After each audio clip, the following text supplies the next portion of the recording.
How to change language in WhatsApp in iPhone. To get started, first of all go ahead and open up the WhatsApp application on your phone.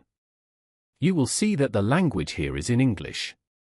To change the language, go back to the home screen and go to the Settings application.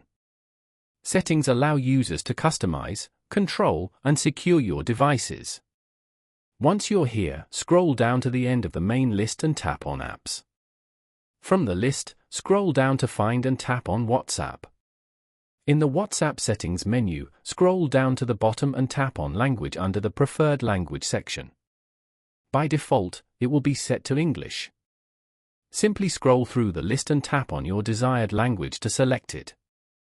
The change will be applied instantly. Now, open the WhatsApp application again. As you can see, the language has now been successfully changed. Following these steps, you can easily change the WhatsApp language on an iPhone.